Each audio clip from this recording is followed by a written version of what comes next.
بسم اللہ الرحمن الرحیم۔ السلام علیکم، welcome to my YouTube channel novel reader صاحب۔ میں ہوں آیت فاطمہ۔ کیسے ہیں آپ سب لوگ؟ ناول کا ٹائٹل دیکھ کے آپ کو پتہ چل گیا ہوگا کہ آج میں کس ڈائجسٹ سے ناول چوز کر رہی ہوں۔ بالکل جناب کرن۔ اچھا جی، جون 1998، کافی پرانا ہے یہ، لیکن سٹوری بہت خوبصورت ہے، بہت پیاری سی ماڈل ہیں۔ 1998 میں دیکھیں کیسا خوبصورت فیشن ہوتا تھا۔ یہ دیکھیں جناب، ٹیشو اور گینزا کا ملٹی کلر دوپٹہ جو کہ آج کل پھر سے ان ہو گیا ہے، اور بلا شبہ یہ جو کھسا پہنا ہوا ہے، اور پھر یہ جو فراک ہے، فراک کے اوپر جو پیچز لگے ہوئے ہیں، سلک کا یہ خوبصورت سا فراک ہے، تو یہ بھی جناب دوبارہ سے ان ہو چکا ہے۔ دیکھ لیں، تقریباً 20-25 سال پہلے کا جو ہے نا فیشن، وہ پھر سے ریوائیو ہو رہا ہے۔ تو کرن ڈائجسٹ ہے جی، اس شمارے کے ساتھ کرن کتاب مفت، لیکن یہاں پہ یہ مینشن نہیں کیا ہوا کہ اس دفعہ کرن کتاب کس ٹاپک پہ تھی۔ بہت پیاری چھوٹی سی ایک بکلیٹ ہوا کرتی تھی، تو میں بیسیکلی زیادہ کرن ڈائجسٹ لیتی ہوتی تھی، تو لیکن یہ ہے کہ خواتین شعاع کے بھی بہت خوبصورت ناول ہوتے تھے۔ وہ بھی محلے کی 6-7 لڑکیوں کا ہمارا گروپ ہوتا تھا، تو ہر لڑکی ایک ایک ڈائجسٹ لیتی تھی، کوئی 2 بھی لیتی تھی۔ جیسے ہمارے گھر میں 3 ڈائجسٹ آتے تھے، کرن، شعاع، خواتین، اور ایک جو ہے کرن، شعاع، آنچل، اور کوئی لیتا تھا پاکیزہ اور خواتین، اور ایک اور آتا تھا میرے ذہن سے، اس کا نام نکل گیا ہے۔ یہ تب کی میں بات کر رہی ہوں 1998 کی۔ میں تو خیر بہت چھوٹی ہوتی تھی، لیکن ہمارے گھر میں یہ رسالے آیا کرتے تھے، تو بعد میں نے پڑھے تھے۔ بہت مزہ آتا تھا ایک دوسرے سے ایکسچینج کر کے ناولز جو ہیں ڈائجسٹ پڑھنا۔ بہت خوبصورت دن تھے۔ چلیے، اس سے پہلے کہ میں زیادہ ڈوبوں اپنی پرانی یادوں میں، سٹارٹ کرتے ہیں آج کا ناول۔ بیسیکلی آج کا ناول جو بیسڈ ہے وہ ریونج پہ ہے۔ بہت ہی خوبصورت سٹوری ہے۔ لڑکی جو ہے وہ جس آفس میں کام کرتی ہے، اس آفس میں جو ہیرو ہے وہ اسے پسند کرتا ہے، لیکن لڑکی جو ہے، لڑکی کو کسی سے بدلہ لینا ہوتا ہے۔ بدلہ کس چیز پہ لینا ہوتا ہے، یہ کہانی میں ٹویسٹ ہے، آپ کو بعد میں پتہ چلے گا۔ اس پہ ایک جو ہیرو ہے وہ اسسٹنٹ کمشنر ہے۔ بہت خوبصورت یہ سٹوری ہے۔ ریونج کے لیے وہ کیا کچھ کرتی ہے، چھوٹا ناول ہے، بہت پیارا۔ یہ جب آپ سنیں گے، پڑھیں گے، تب آپ کو پتہ چلے گا، آپ کا ٹائم ضائع نہیں ہوگا، کیونکہ یہ ناول واقعی میں بہت اچھا ہے۔ تو چلیے جناب، سٹارٹ کرتے ہیں یاسمین نشاط کا چاند چکور چنبیلی۔ کمشنر صاحب اتنا مصروف تو وہ بھی نہیں جس کے ذمے زمین و آسمان کی نگہبانی ہے۔ آپ تو پھر اسی کے نائب ہیں۔ مقابلے کا امتحان پاس کر کے اس کرسی پر بیٹھ تو گئے ہیں، لیکن مقابلہ کرنا جانتے نہیں۔ سونے کا چمچ منہ میں لے کر پیدا ہونے والے کیا جانے ایک وقت کا فاقہ کیسا ہوتا ہے۔ کبھی آپ نے کیلنڈر پر نشان لگائے ہیں، دنوں کا حساب انگلیوں کی پوروں پر کیا ہے، اور ان دنوں کا بوجھ اپنے کاندھوں پر محسوس کیا ہے؟ نہیں نا، اس لیے آپ اس اذیت کو بھی محسوس نہیں کر سکتے جو ایک بوڑھے مزدور کو فارغ کر دینے سے اس کے گھر والوں پر عذاب کی صورت اترے گی۔ آپ لوگوں کو انگلی اٹھا کر گیٹ آؤٹ کہہ دینا ہوتا ہے، اور یہ سوچے بغیر کہ یہ ایک لفظ اس کے لیے زندگی کے دروازے کو بند بھی کر سکتا ہے۔ مانا آپ صاحب اقتدار ہے، لیکن اپنے عہدے پر اتنا غرور، یہ تو خدا کا دیا ہوتا ہے، کبھی بھی چھینا جا سکتا ہے، اور ایسی چیز جو واپس لے لی جائے اس پر غرور کیسا؟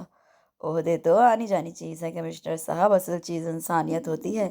ایک جانور کو انسان پر فوقیت دینا کہاں کا انصاف ہے؟ ارے یہ جو روز سروں کے سر کٹ رہے ہیں، کیا یہ بے مول ہیں؟ اور آپ کا تو ایک کتا ہی مرا ہے۔ ہاں، یہ اور بات ہے کہ وہ کتا اعلیٰ خاندان سے تعلق رکھتا تھا، اور بیچارہ بوڑھا مزدور تھا۔ واہ رے مولا! مجھے پتہ ہے آپ کو آئینہ دکھانا برا لگا ہے، لیکن سچی بات کا برا نہیں ماننا چاہیے۔ حوصلہ ہونا چاہیے سچی بات سننے کا، برداشت کرنے کا، اور اپنی خامی دور کرنے کا۔ میں بڑی حوصلہ مند ہوں، سچ بولتی ہوں، سچ سنتی ہوں۔ اگر آپ کو میری باتوں پر غصہ آ رہا ہو تو کنووں میں بانس ڈلوانے کی ضرورت نہیں۔ میں روزانہ آپ کے آفس کے سامنے سے گزرتی ہوں، اپنے پیادوں کو حکم دیجیے گا مجھے اریسٹ کر لیں۔ اللہ آپ کو انصاف کی توفیق دے، آمین۔ یہ وہ خط تھا جو انہیں کل صبح 9 بجے ڈاک سے موصول ہوا تھا، اور کل سے لے کر آج تک وہ نہ جانے کتنی بار اس خط کو پڑھ چکے تھے۔ بظاہر کام سے شکایت تھی، بلکہ شکایت کا اچھا خاصا خود سرانہ فعل تھا۔ حکومت کے کام میں دخل اندازی بھی کہلائی جا سکتی تھی، تو پھر موصوفہ کی اتنی جرأت انہیں حیرت میں کیوں نہ ڈالے رکھتی۔ انہیں یاد نہیں تھا کہ انہوں نے کسی بزرگ مزدور کو فارغ کیا ہے یا کروایا ہے، اور یہ محترمہ کیوں ان کے غم میں دبلی پتلی ہوئی جا رہی ہیں۔ خواہ مخواہ سارے جہاں کے درد ہمارے جگر میں، ایک طرف انہیں اس انجانی شخصیت پر غصہ بھی آ رہا تھا۔ وہ ہوتی کون تھی ان کے، یعنی اسسٹنٹ کمشنر جمال شاہ کے کاموں میں مداخلت کرنے والی؟ لیکن سوال تو یہ بھی تھا، آخر وہ خود کون ہے؟ جھنجھلا کر انہوں نے گھنٹی بجا دی۔ چپڑاسی کسی بوتل کے جن کی طرح موجود ہوا۔ جی سر، چپڑاسی نے مؤدبانہ کہا۔ اتنے مؤدب تو ہم نائب کبھی اپنے رب کے سامنے نہیں ہوئے۔ انہوں نے اس مثبت سوچ کو فوراً ذہن سے جھٹکا، چپڑاسی کی طرف متوجہ ہو گئے۔ احمد یار، پچھلے دنوں کسی ملازم کو فارغ کیا گیا؟ معلوم نہیں سر، اس نے سر جھکا کر جواب دیا۔ معلوم کرو اور فوراً مجھے بتاؤ۔ انہوں نے حکم جاری کیا اور ایک بار پھر اس خط کو پڑھنے لگے۔ پتہ نہیں کیوں انہیں یہ خط بار بار پڑھنا اچھا لگ رہا تھا۔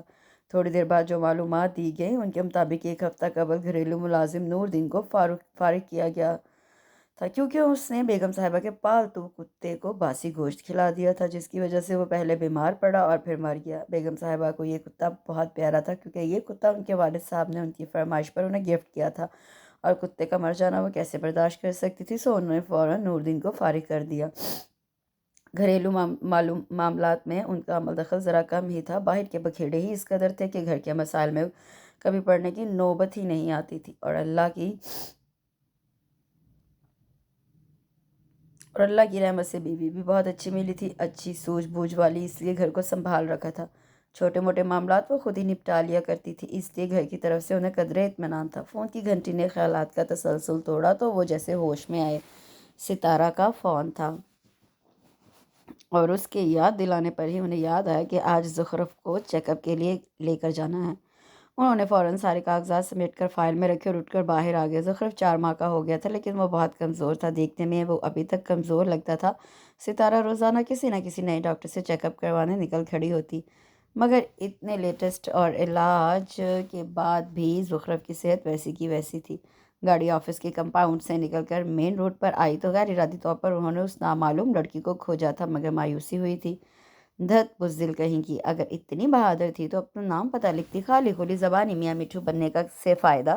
وہ جھنجھلا گئے تھے۔ رات کو انہوں نے ستارہ سے بھی اس خط کا ذکر کیا۔ پہلے تو وہ چپ ہو گئی، پھر ایک دم ہنس پڑی۔ آپ غالباً ساری رات نہیں سوئے ہوں گے۔ شرارت سے اس کی آنکھوں میں چمک آ گئی۔ کیوں بھلا؟ وہ انجان بنے۔ ارے لڑکی کا خط آیا ہے۔ اس عمر میں جب آپ کی چندیا چمکنے لگی ہے تو لڑکی خواب پتھر میں لپیٹ کر مارے پھول کی طرح لگتا ہے۔ ہاں، کہہ تو تم ٹھیک رہی ہو۔ وہ بھی شرارت میں شریک ہو گئے۔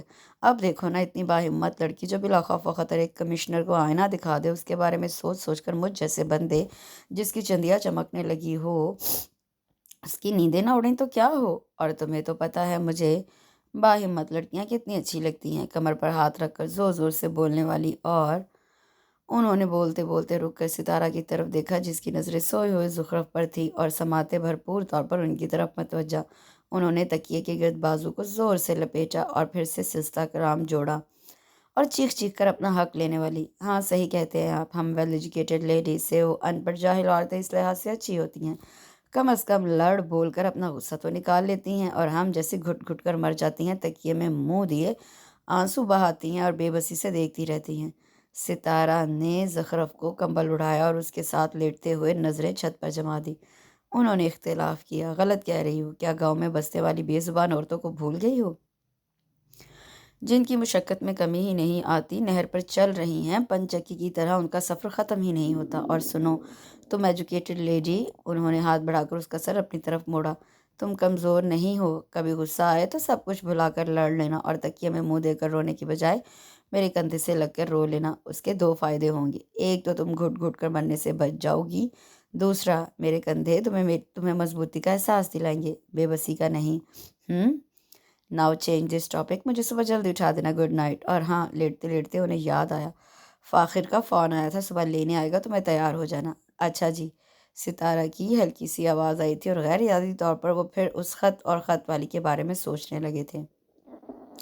علمدار، میرے جوتے اور بریف کیس کہاں ہیں؟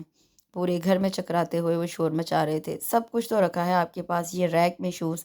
ستارہ نے جوتے اٹھا کر آگے رکھے۔ یہ آپ کی ٹائی، یہ ٹائی پن اور یہ آپ کا بریف کیس۔ سب کچھ سامنے رکھتے ہوئے وہ ہنس پڑے اور اچھا خاصا ٹائی کی نوٹ باندھتا ہاتھ ان کا رک گیا۔ تم ہنستے ہوئے بہت خوبصورت لگتی ہو تارا، قسم سے۔ ان کی آنکھیں مخمور ہونے لگیں۔ اچھا بس بس، زخرف رو رہا ہے، اسے فیڈ کرانا ہے، آپ جلدی سے تیار ہو جائے، صبح سے 10 فون آ چکے ہیں۔ ستارہ نے فوراً حفاظتی بند باندھے۔ یار، انہوں نے جھنجھلا کر مٹھیاں بھینچی۔ یہ ٹیم ورک ذرا بعد میں شروع ہونا چاہیے، ورنہ سارے ارمان دھرے کے دھرے رہ جاتے ہیں۔ کیسی باتیں کر رہے ہیں آپ؟ ستارہ نے غفکی سے دیکھا۔ ہمیں تو اللہ کا شکر گزار ہونا چاہیے، اس نے ہمیں اولاد سے نواز دیا۔ کبھی بے اولاد لوگوں سے پوچھے وہ کیسے اولاد کے لیے ترستے ہیں۔ میں مذاق کر رہا تھا میری جان، معاف کر دو۔ انہوں نے ہاتھ جوڑے۔ اچھا اب ناشتہ نہیں ہوگا کیا؟ وہ مسکرائی۔ چلیں چلیں میم صاحب، وہ فوراً آگے ہو لیے۔ جوتے صاحب، ستارہ نے ہانک لگائی۔ اوہ، انہوں نے واپس پلٹ کر جوتے پہنے اور پھر ستارہ کے ساتھ ہی ڈائننگ ہال میں آ گئے۔ صاحب آپ کا فون ہے، آپریٹر وہیں سے چلا آیا۔ کہہ دیتے ناشتہ کر رہے ہیں، انہوں نے کرسی کھسکا کر بیٹھتے ہوئے جواب دیا۔ بتایا تھا سر، لیکن وہ بضد ہے، صبح سے یہ اس کی 10ویں کال ہے۔ آپریٹر خاصا جھنجھلایا ہوا لگ رہا تھا۔ نمبر لے لو، کہنا صاحب بعد میں کر لیں گے۔ وہ اب کی ستارہ نے کہا تو آپریٹر سر ہلاتا چلا گیا۔ ناشتے سے فراغت کے بعد انہوں نے سوئے ہوئے زخرف کو پیار کیا۔ یوں ہی چلتے چلتے آپریٹر سے پوچھ بھی لیا۔ سر وہ نمبر دینے پر آمادہ نہیں ہوئی، کہتی تھی آپ سے ہی بات کرنی ہے۔ اچھا، وہ الجھے سے باہر آ گئے اور آفس کے روڈ پر آتے ہی بے ارادہ انہوں نے اس کو کھوجا تھا۔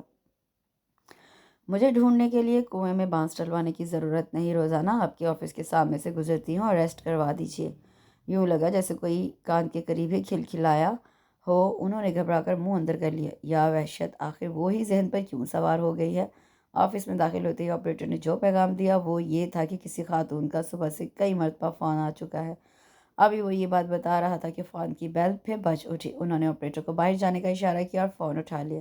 ہیلو السلام علیکم، ایک نسوانی آواز ابھری۔ مجھے اے سی صاحب سے بات کرنی ہے، بلا تمہید کہا گیا۔ جی فرمائیے، بول رہا ہوں، وہ سنبھلے تھے۔ جی، دوسری جانب ایک سیکنڈ کے لیے خاموشی چھا گئی۔ آر یو شور کہ آپ اے سی صاحب بول رہے ہیں؟ اس بار آنے والی آواز پہلی آواز سے قدرے مختلف تھی۔ یس میڈم، آئی ایم جمال شاہ، کام بتائیے۔ اچھا تو سر ایک بات بتائیے، آپ اس بات پر کس قدر یقین رکھتے ہیں کہ مزدور کی مزدوری اس کا پسینہ خشک ہونے سے پہلے ادا کی جائے؟ بڑا طنزیہ چپتا ہوا لہجہ تھا۔ کیا مسئلہ ہے آپ کا؟ وہ الجھے۔ سر ایک سیدھی سی بات کے متعلق آپ کی رائے پوچھ رہی ہوں، آپ اپنی رائے کا اظہار فرمائیے، پھر آپ کو مسئلہ بتاؤں۔ ادھر ہنوز حساب لینے والا لہجہ تھا۔ دیکھیے محترمہ، میں اس وقت فارغ نہیں ہوں، آپ نے جو کہنا ہے آفس آ کے کہیے۔ سر میں آفس نہیں آ سکتی، آپ میری بات، میں نے کہہ دیا جو مسئلہ ہے آفس آ کر بتائیے۔ اس کی بات کاٹ کر انہوں نے سختی سے کہا اور ریسیور رکھ دیا۔ لڑکیوں کو عادت ہے خواہ تنگ کرنے کی، جب کرنے کو کچھ نہ ہو تو رانگ نمبرز گھمانے شروع کر دیے۔ وہ غصے سے بڑبڑاتے فائلیں چیک کرنے لگے۔ انہیں گمان تک نہ تھا کہ وہ لڑکی سچ مچ ان کے آفس چلی آئے گی۔ ان کے خیال میں وہ محض تنگ کر رہی تھی، ورنہ اس طرح کے سوال سے اس کا اور کیا مقصد ہو سکتا تھا؟ مگر اس کو اپنے سامنے کھڑا پا کر ایک لمحے کو تو وہ سچ مچ گڑبڑا گئے۔ السلام علیکم سر، میں آئی ہیو گیسٹ شانوں پر میں آئی ہیو اے سیٹ، یہاں پہ غلط لکھا ہوا ہے۔ شانوں پر بکھرے بالوں کو پیچھے کی طرف چٹکتے ہوئے پوچھا۔ یس پلیز، انہوں نے کرسی کی طرف اشارہ کیا۔ میں زبردستی اندر آ گئی سر، پیون نے روکا تھا، آپ اسے کچھ مت کہیے گا۔ کرسی پر بیٹھتے ہوئے اس نے وضاحت کی۔ نیور مائنڈ، اب جلدی سے اپنا مسئلہ بتائیے کیونکہ ٹھیک 2 بجے مجھے ایک میٹنگ میں شرکت کرنی ہے۔ انہوں نے سامنے پڑی فائل اٹھا کر ایک طرف رکھی اور اس کی طرف متوجہ ہو گئی۔ یقیناً مسئلہ گمبھیر نوعیت کا ہوگا، تبھی وہ خود چلی آئی تھی۔ آئی ایم مومل دانیال، میں نے ابھی آپ کو تھوڑی دیر پہلے فون کیا تھا۔ اس نے رک کر ان کی طرف دیکھا، وہ خاموش رہے۔ سوال میرا وہی ہے سر کہ آپ اس بات پر کتنا یقین رکھتے ہیں کہ مزدور کی مزدوری اس کا پسینہ خشک ہونے سے پہلے ادا کی جائے؟ میری پوری کوشش ہوتی ہے کہ میں حق کو بر وقت ادا کروں، اس کے باوجود اگر کہیں کوتاہی ہو جائے تو میں بھی انسان ہوں، فرشتہ تو نہیں۔ آپ اپنا مسئلہ بتائیے، شاید میں آپ کی کوئی مدد کر سکوں۔ چھوڑے سر، وہ اٹھ کھڑی ہوئی۔ جس کو یہ نہیں پتا کہ اس کے آفس کے باہر ایک بوڑھا مزدور روزانہ اپنی اجرت لینے آتا ہے اور اسے وعدوں پر ٹرکایا جا رہا ہے، وہ مزید کس بات کی خبر رکھے گا؟ اینی وے، حق اگر وقت پر نہ ملے تو کچھ خاص فائدہ مند نہیں ہوتا۔ ہو سکتا ہے کسی کے گھر کی دال روٹی ہی روزانہ کی اجرت پر چلتی ہو، لیکن آپ کو کیا؟ آپ تو ایک کتے کو غلط خوراک دینے پر فوراً سے پیشتر گھر سے نکال دیتے ہیں۔ انسانوں کی آپ کی نظر میں کیا وقت؟ انسان تو شٹ اپ، ان کے صبر کا پیمانہ لبریز ہو گیا تھا۔ انہیں کے آفس میں کھڑی ہو کر ان کے روبرو ان کی انسلٹ کر رہی تھی وہ لڑکی۔ لگتا ہے آپ فلموں اور رسالوں کی کہانیوں سے ابھی نکلی نہیں ہے، یہ حقیقی زندگی ہے بی بی۔ بہت سارے مسائل ہوتے ہیں ہم لوگوں کے بھی۔ اس طرح کی جذباتی اور سوشل تقریریں صرف فلموں میں ہی چلتی ہیں، جہاں ہیرو کم اے متاثر ہو کر فوراً لڑکی کے پیچھے چل پڑتا ہے۔ دو چار گانے اور ہیپی اینڈ کہانیوں سے نکلی ہے محترمہ، حقیقی زندگی میں یہ سب کچھ بہادری کے زمرے میں نہیں بلکہ کسی اور زمرے میں شمار ہوتا ہے۔ Understand and now you may go please. انہوں نے دروازے کی طرف اشارہ کیا، اسے چند لمحے گھور کر ان کی طرف دیکھا، پھر میز پر پڑا اپنا پرس اٹھا کر باہر نکل گئی۔ وہ کھولتے ہوئے فائلوں کی اسٹڈی کرنے کی کوشش کرنے لگے۔ شروع دن سے انہیں اس طرح کی اور اوور کانفیڈنٹ لڑکیوں سے چڑھ رہی تھی۔ عورت میں اعتماد ہونا چاہیے، مگر اس قدر بھی نہیں کہ بلا دھڑک ہر جگہ دھندناتی ہوئی گھس جائے۔ اپنے وقار کا کچھ تو خیال کرے، ایڈیٹ، خواہ بہادر بننے کے چکر میں۔ انہوں نے سر کو زور سے جھٹکا اور گھڑی پر نگاہ ڈالی۔ میٹنگ میں ابھی ٹائم تھا۔ اسی دم ان کی نظر سامنے ٹیبل پر پڑی وزٹنگ کارڈ تھا، شاید جاتے ہوئے مومل رکھ گئی تھی۔ انہوں نے ہاتھ بڑھا کر کارڈ اٹھا لیا۔ مومل دانیال ہاشمی جعلی حروف میں لکھا تھا، سیلز اینڈ مارکیٹنگ مینیجر فوکان انٹرپرائزز۔ تو یہ بے انتہا کانفیڈنس یوں ہی نہیں تھا، محترمہ خاصی توپ قسم کی چیز تھی۔ انہوں نے کارڈ دراز میں رکھ دیا۔ غیر ارادی طور پر وہ پھر اس لڑکی کے بارے میں سوچنے لگے تھے، مومل دانیال ہاشمی کے بارے میں۔ بلا کی نکمی اور مفاد پرست ہے یہ قوم، وہ زور زور سے بولتی سیڑھیاں اتر رہی تھی۔ جب بھی سوچتی ہے انفرادی طور پر ہی سوچتی ہے، صرف اپنی ترقی کا ہر وقت یہی خیال رہتا ہے کہ کہیں کسی دوسرے کا بھلا نہ ہو جائے۔ ارے ہم ترقی کریں بھی تو کیسے، ہر وقت تو ایک دوسرے کی ٹانگ کھینچنے میں لگے رہتے ہیں۔ آخری سیڑھی پر پہنچ کر وہ رک گئی۔ سب کے سب منہ اٹھائے اسے ہی دیکھ اور سن رہے تھے۔ اس نے سب پر ایک طاہرانہ نظر ڈالی۔ آپ لوگوں کا کام مکمل ہو گیا؟ نو میڈم۔ وہ تمام لوگ شرمندہ سے دوبارہ کام میں مصروف ہو گئے۔ وہ نیچے اور اپنے کمرے کی طرف بڑھ گئی۔ بڑبڑاہٹ ابھی تک جاری تھی۔ مرتضیٰ خان نے کمرے میں قدم رکھا تو اس کے لال بھبھکا چہرے سے جان گیا آج پھر غصہ آ رہا ہے۔ مسٹر اللہ دیتا، ایک گلاس پانی کا میڈم کی میز پر رکھا، اس نے آفس بوائے کو حوالے سے کہا اور خود اسی کی طرف آ گیا۔ وہ تیزی سے کچھ لکھنے میں مصروف تھی، سر اٹھا کر دیکھا تک نہیں، وہ خود ہی کرسی کھینچ کر بیٹھ گیا۔ اللہ دیتا پانی کا گلاس رکھ گیا۔ لکھتے لکھتے ہی اسے ترچھی نظر سے گلاس کو دیکھا، پھر ہنس پڑی۔ السلام علیکم۔ مرتضیٰ بھی موقع غنیمت جان کر بول پڑا۔ وعلیکم السلام، آپ پھر آ گئے؟ اس کا مزاج پھر گرم ہونے لگا۔ پھر نہیں میڈم، میں پھر یعنی تیسری مرتبہ آیا ہوں، پھر تو پچھلی دفعہ تھا۔ اس نے مسکرا کر تصحیح کی۔ اچھا، تو اس پھر آنے کی وجہ کیا ہے؟ وہ جھنجھلا کر بولی۔ وجہ تو کوئی نہیں، بندہ صرف یہ چاہتا ہے کہ آپ اپنے فیصلے پر نظر ثانی کریں۔ مجھے امید ہے کہ کوئی نہ کوئی ایک پہلو خوشائند ضرور نکل آئے گا۔ پلیز آپ یقین کریں، میری درخواست پر غور فرما کر آپ مہربانی کا ثبوت تو دیں گی ہی، ساتھ ہی کسی کی زندگی بھی سنور جائے گی۔ وہ ملتجی ہوا تھا۔ مومل دانیال کے ماتھے پر ناگواری کے بل بے حد واضح تھے، پھر بھی وہ بولے چلے جا رہا تھا۔ دیکھیے، میں ایک نہایت سگڑ شوہر ثابت ہوں گا، کھانا پکانے سے لے کر سینے پرونے تک ہر کام میں۔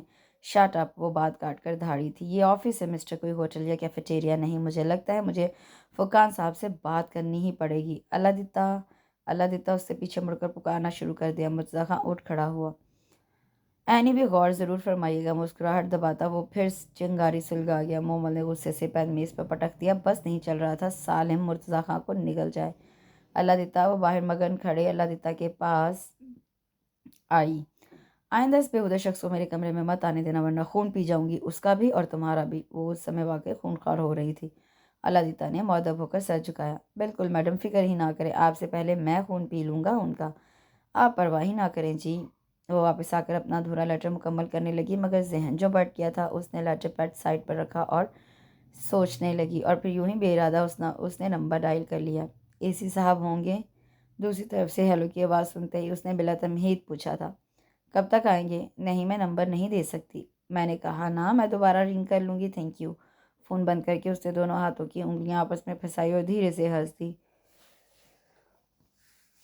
کچھ دیر پہلے والا غصہ کافور ہو چکا تھا۔ میڈم صاحب بلا رہے ہیں۔ اللہ دیتا کی آواز نے اسے خیالات کی دنیا سے باہر کھینچ نکالا۔ اس نے کیبنٹ سے فائل اٹھائی اور اوپر چلی آئی۔ فلکانی صاحب فون پر مصروف تھے۔ جتنی دیر میں وہ فارغ ہوئے، وہ ذہن میں اے سی صاحب سے کرنے والی گفتگو سوچ چکی تھی۔ جی تو مس مومل، وہ فون رکھ کر اس کی طرف متوجہ ہوئے۔ پھر آپ کی کیا رائے ہے اس بارے میں؟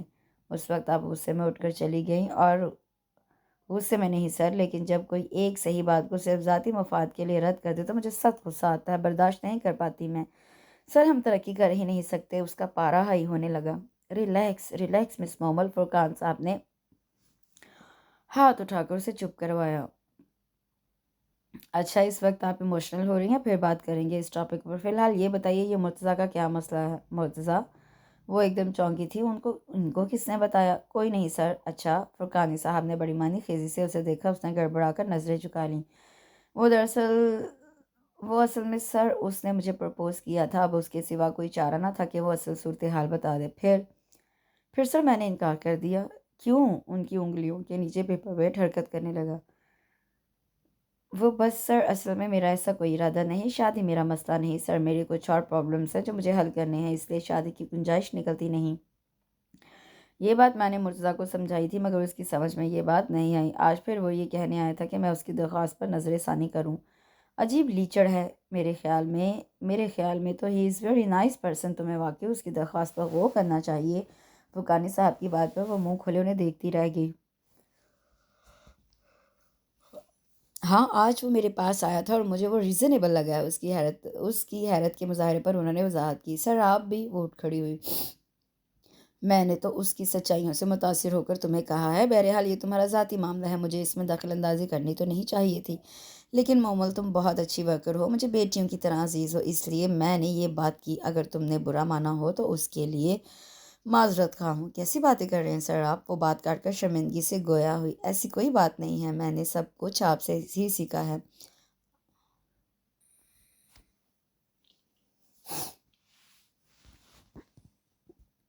آپ مجھ سے ہر بات کر سکتے ہیں، میری غلطیوں پر مجھے ٹوک سکتے ہیں، میری کسی بات میں بھلائی ہو تو نصیحت بھی کر سکتے ہیں، آپ کو یہ حق حاصل ہے۔ فرقانی صاحب ہنس پڑے۔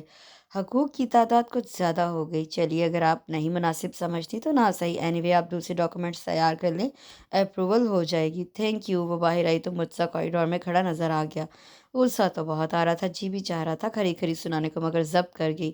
اس وقت وہ الجھنا نہیں چاہ رہی تھی، بہت سا کام پڑا تھا اور پھر فون بھی تو کرنا تھا، اور فون کا خیال آتے ہی اس نے کلائی پر بندھی گھڑی میں ٹائم دیکھا، 2 بج گئے تھے۔ وہ بعجلت نیچے کی طرف بھاگی تھی۔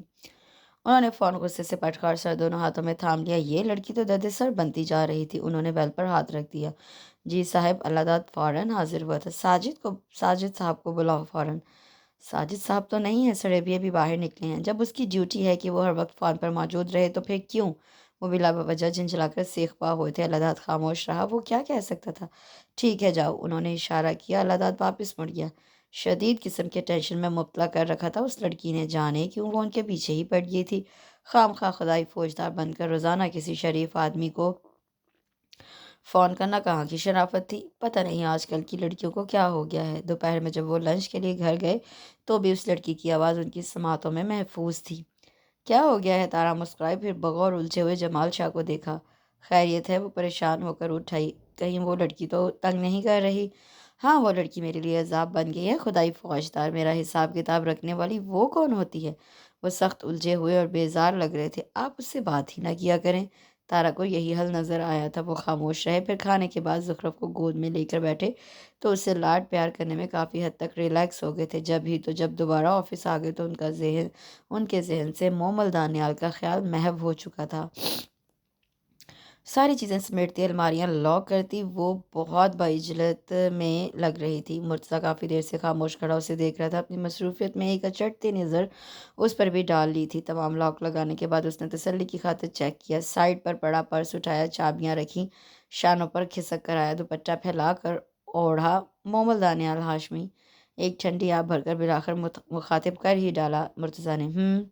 وہ اب بھی اس کی طرف متوجہ نہیں ہوئی۔ ایک بات بتاؤ؟ سینے پر دونوں بازو باندھے وہ سنجیدہ تھا، اس سے کلائی میں بندی گھڑی پر ایک نظر ڈالی۔ ایسا کرو مرتضیٰ، کل آنا، اس وقت مجھے ہاسپٹل پہنچنا ہے۔ اوکے، خدا حافظ۔ پر سینے سے لگائے وہ فٹافٹ باہر ہی نکل گئی۔ مرتضیٰ کو اس کی بے حسی پر غصہ آ گیا۔ سونا مومل دانیال ہاشمی، وہ اس کے پیچھے بھاگا۔ وہ انسنی کرتی چلی گئی اور بنا اس کی طرف دیکھے اس نے ٹیکسی کو روکا اور بیٹھ گئی۔ مڑتے سمے اس نے پلٹ کر دیکھا، مرتضیٰ وہیں ایستادہ تھا۔ اس نے سر زور سے جھٹکا اور خامخواہ پرس کھول کر چیک ڈھونڈنے لگی، پھر بند کر کے اس نے ہتھیلی پر چہرہ ٹکا دیا۔ کیسی عجیب سی ہو گئی تھی اس کی زندگی، ہر دم تیزی، ہر دم عجلت۔ کیا کبھی وہ سکون سے بیٹھ کر 2 لمحے اپنے لیے سوچ سکے گی؟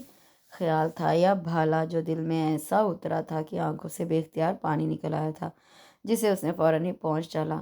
ہیلو طلعت، کیسی ہو؟ سیڑھیاں چڑھتے ہوئے پہلا سامنا سسٹر طلعت سے ہوا۔ تم کہو ایک دن لیٹ آئی ہو، وہ بھی مسکرائی تھی۔ اتنے دنوں سے آنا جانا تھا، طلعت سے کافی دوستی ہو گئی تھی۔ بس یار یہ غم روزگار کے۔ وہ ہنسی۔ تم اوپر چلو، میں ایک مریض اٹینڈ کر کے آتی ہوں، طلعت نے کہا تو وہ اوپر کی جانب بڑھ گئی۔ طلعت کے کمرے میں جا کر بیٹھنے کی بجائے روم نمبر 5 میں چلی آئی۔ بیٹی آئی ملنے؟ اندر داخل ہوتے ہی اس نے پوچھا۔ محمد بیٹا آؤ، دینو بابا نے اٹھنے کی کوشش کرتے ہوئے کہا۔ کیسے ہیں؟ بیٹی آئی ملنے؟ اس نے بیٹھتے ہوئے پوچھا۔ تم جو آ گئی بیٹا؟ ان کی آنکھیں جھلملائیں۔ ارے بابا بہادر بنتے ہیں، وہ مصروف ہوگی بچوں میں میاں میں، ورنہ اپنے بابا کو کون بھول سکتا ہے؟ اس نے بڑے پیار سے ان کا نہیں ہاتھ تھاما اور تسلی دی۔ ہاں مصروف ہوگی۔ وہ ہنس دیے۔ اسے باپ سے محبت ہے، مگر ڈرتی ہے کہ کہیں جراثیم نہ لگ جائیں۔ محبت اپنی جگہ، زندگی اپنی جگہ، بہت عقل مند ہے میری بیٹی۔ مومل نے سردگی سے انہیں دیکھا۔ اسی دم طلعت نے اسے آواز دے لی۔ وہ بابا کو تسلیاں دیتی، پھر آنے کا وعدہ کرتی طلعت کے پاس آ گئی۔ کچھ مریض تو نرے سر درد ہوتے ہیں، طلعت بڑبڑا رہی تھی۔ انجیکشن کی سوئی جسم سے ٹچ ہوتے ہی یوں چیخ مارتے ہیں جیسے خنجر اتر گیا ہو۔ انسان ہیں بیچارے، سوئی جسم میں جائے گی تو چیخیں گے ہی۔ وہ بیڈ پر لیٹتے ہوئے بولی۔ ہاں بیچارے۔ وہ فوراً متفق ہو کر سرنج میں انجیکشن بھرنے لگی۔ یار تم اپنا مکمل چیک اپ کیوں نہیں کرواتی ہو؟ دن بدن کمزور ہوتی جا رہی ہو۔ بعض اوقات بڑی پیچیدہ صورتحال ہو جاتی ہے، کنٹرول سے باہر، اور پھر یہ وقتی توانائی دینے والے انجیکشن کب تک ساتھ دیں گے تمہارا؟ طلعت نے انجیکشن جسم میں انجیکٹ کرتے ہوئے مشورے سے نوازا۔ فرصت کسے ہے کہ بیٹھ کر چیک اپ کروائے، اور جب کوئی بیماری ہی نہیں ہے تو چیک اپ کے اخراجات فضول خرچی کے زمرے میں آتے ہیں ڈیئر سسٹر۔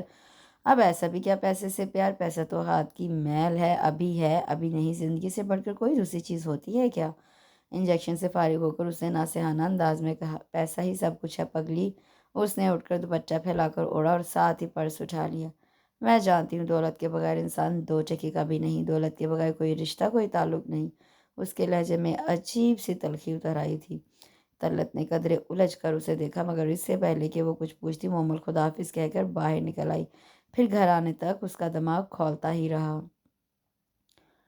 تم گندی بچی ہو، تم خود گندی ہو۔ ہنا اور ثنا دونوں ایک دوسرے کو بالوں سے پکڑے لڑ رہی تھی۔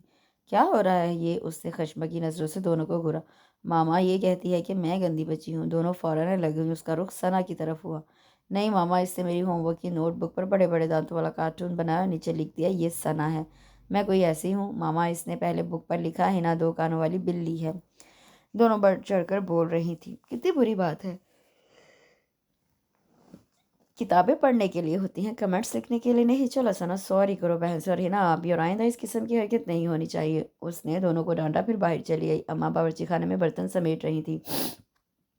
بہت بگڑ گئی ہیں یہ دونوں، اسکول سے آتے ہی لڑنے لگتی ہیں، میرے تو قابو میں ہی نہیں آتی، بہت تنگ کرتی ہیں۔ اسے دیکھتے اماں نے دکھڑا رویا۔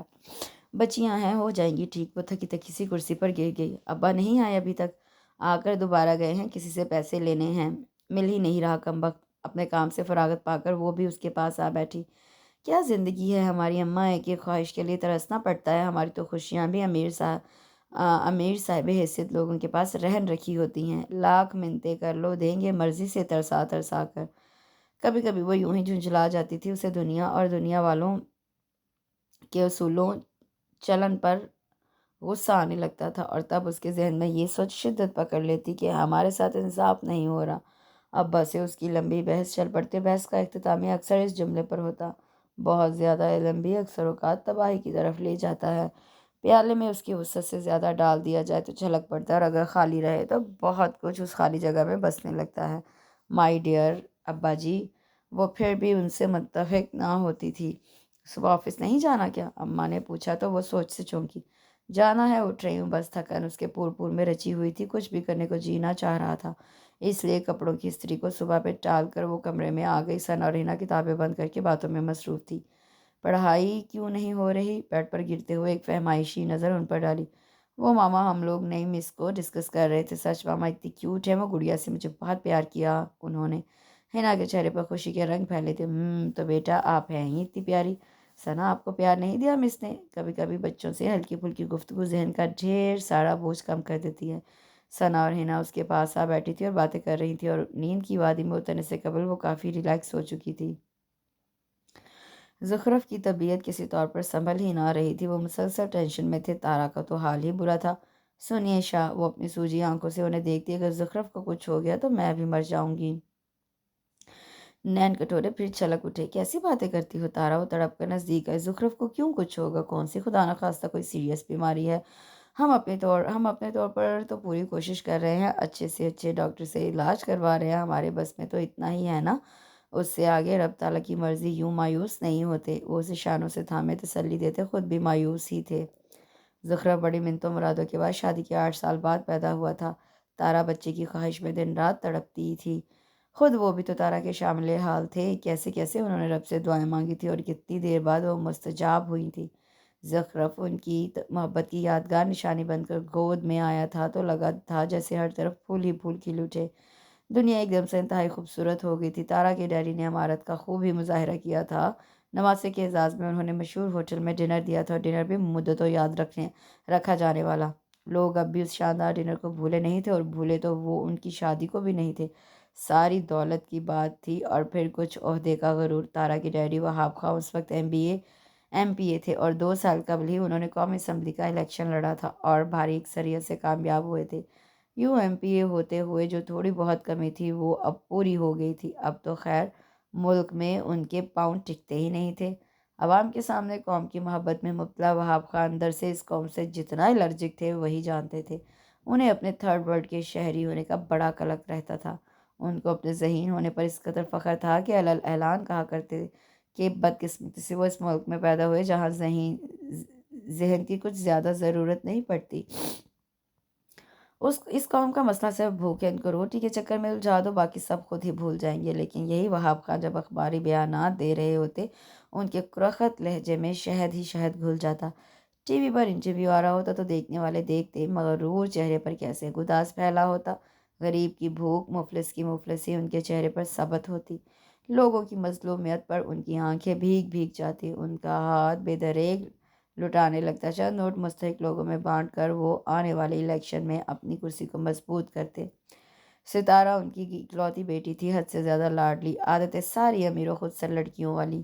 جانے کیسے بے تحاشا خوب رو اونچے لمبے جمال شاہ پر دل ہار بیٹھی، اور پھر جیسا کہ اس کی عادت تھی اس نے جمال شاہ کو پا کر ہی دم لیا۔ جمال شاہ تذبذب میں تھے، ان کا بیک گراؤنڈ کچھ ایسا شاندار نہ تھا۔ ہاں، بابا کا معقول چلتا ہوا بزنس تھا، گھر میں دولت کی فراوانی نہ سہی لیکن خوشحالی تھی۔